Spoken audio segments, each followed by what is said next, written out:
কি বলবো আর একই কথা বলবো, আমরা এত বেশি লোভী নয়। সর্বপ্রথম বলতে চাই আমরা এত বেশি লোভী নয়। আমরা যে ইসলাম ধর্ম গ্রহণ করলাম, 7 তলা বিল্ডিং পাইলাম, এই লোভের জন্য আমরা আসি নাই।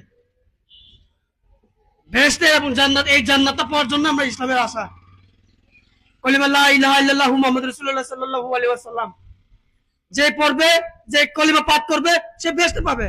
কোরআনে সরাসরি লেখা আছে।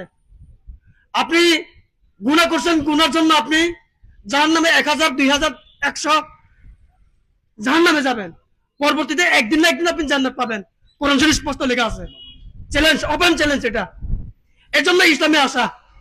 ইসুফ স্যারকে আমরা চিনিও না। আমি ইসলাম ধর্ম গ্রহণ করছি চকরিয়ায় মাহফিলের মধ্যে।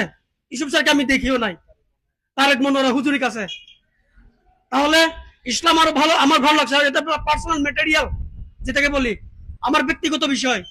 এখানে নো ফেক, কারো ফেক নয় এটা।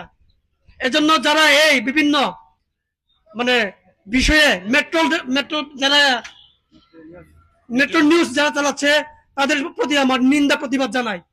আমি তাদের তুচ্ছ করি। আমরা আমাদের মতো, আমাদেরকে ভালো থাকতে দেন। আবার এই যে আমাদের ডাক্তার ইউসুফ স্যার, আপনারা নিশ্চয় জানেন ঈদগাহ মডেল হাসপাতাল ওনার নিজস্ব হাসপাতাল এটা। এবং কোন ওনার এই একজন এমবিবিএস ডাক্তার হিসাবে ওনার কোনো কিছু নিজেকে অহংকার নাই।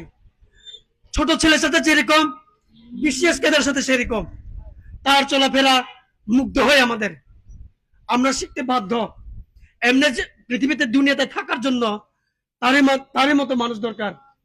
আলে কদমের মধ্যে আমি একটা কথা বলেছিলাম, ইসলামের মধ্যে যে ব্যক্তি সৎ, সে হবে ডক্টর ইউসুফ স্যার। এর জন্য আমি আর কিছু অতি এত বেশি লম্বা আমি বক্তৃতা দিতে চাচ্ছি না।